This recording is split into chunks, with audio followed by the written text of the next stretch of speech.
იყო თუ არა 20 ივნისის მოვლენების დროს სამართალდამცავების მხრიდან პროპორციული ძალა გამოყენებული და რამდენად სწორად დაიგეგმა აქციის დაშლის ოპერაცია პარლამენტის წინ საგამოძიებო მოქმედებები გრძელდება. საგამოძიებო ექსპერიმენტში მონაწილეობის მისაღებად დღეს საკანონმდებლო ორგანოსთან ის ადამიანები მივიდნენ, რომლებმაც 6 წლის წინ უმძიმესი დაზიანებები მიიღეს. საუბარია მაკო გომურზე და გიორგი ჭუმბურიძეზე. რამდენიმე დღის წინ დაწყებული საგამოძიებო მოქმედებების მიზეზად ხელისუფლება ადამიანის უფლებათა ევროპული სასამართლოდან 1 წლის წინ მიღებულ რეკომენდაციებს ასახელებს. ევროპული კონვენციის მესამე მუხლის ნაწილის დარღვევასთან ერთად სასამართლოს კითხვები აქვს გამოყენებული ძალის პროპორციულობაზე და აინტერესებს შეიძლებოდა თუ არა 2019 წელს ზიანის მინიმიზაცია. თუმცა 6 წლის თავზე განახლებული ძიების მიღმა პოლიტიკურ ინტერესებს ხედავენ ხელისუფლების ოპონენტები. პირველ რიგში კი მაშინდელი შინაგან საქმეთა მინისტრის და 2 წლის შემდეგ ოპოზიციაში წასული გიორგი გახარიას გუნდის წევრები.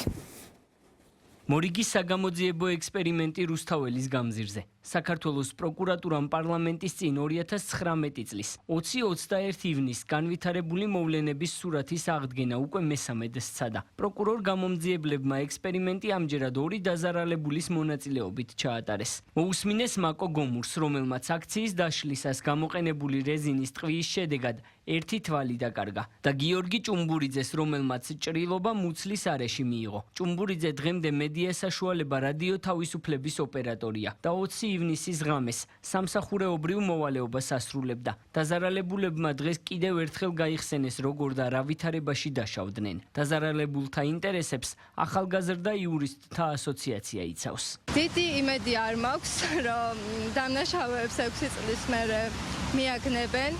რავი, ძალიან დიდი დრო ჰქონდათ ამისთვის, ჰქონდათ დრო იმისთვის, რომ თვითონ ცხელყვალზე ემუშავეს და დამნაშავეებისთვის მიაგნოთ.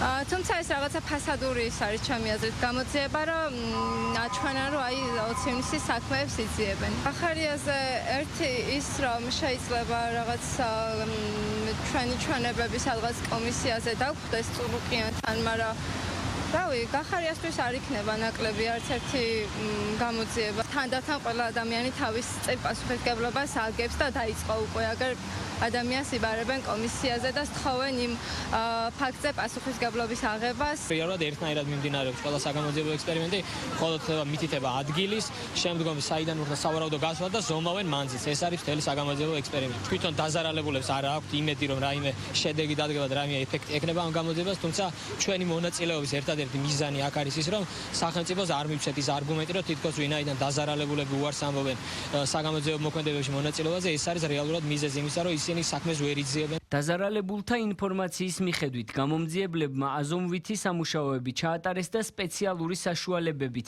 რეზინის ტყვიების გასროლის ტრაექტორიის დადგენა სცადეს. ექსპერიმენტმა პროკურორს იმ დასკვნის გაკეთების შესაძლებლობა უნდა მისცეს, რამდენად სწორად იყო დაგეგმილი საპოლიციო ღონისძიება მაშინდელი შინაგან საქმეთა სამინისტროს მხრიდან და ხომ არ ჰქონდა ძალის გადამეტებას ადგილი. მსგავსი დავალება საქართველოს პროკურატურას სტრასბურგის ადამიანის უფლებათა სასამართლომ მისცა და ამავე გამოძიების ფარგლებში დაზარალებულთა ხელახალი გამოკითხვა მოსთხოვა.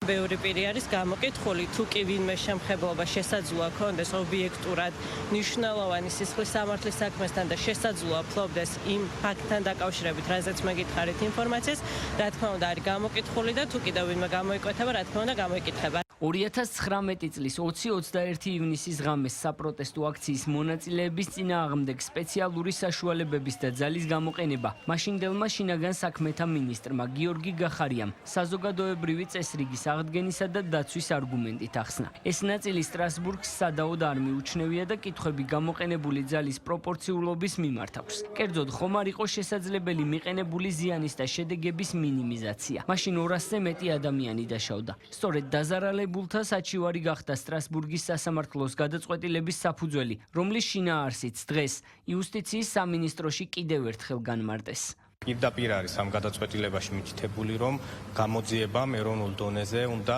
სრულყოფილად შეისწავლოს ეს საქმე და გაანალიზოს ამ ოპერაციის დაწყების მომენტიდან, რამდენად შეიძლებოდა პრევენციული ღონისძიებების ისე დაგეგმვა, რომ ესკალაცია არ მომხდარიყო და არ გამხდარიყო საჭირო ამ ფორმით სპეციალური საშუალებების გამოყენება. განსაკუთრებული აქცენტი, რა თქმა უნდა, გაკეთებულია შინაგან საქმეთა სამინისტროს მაშინდელ ხელმძღვანელებზე, ანუ ადამიანებზე, რომლებსაც ევალებოდათ აი ამ სპეციალური ღონისძიების დაგეგმვა და განხორციელება.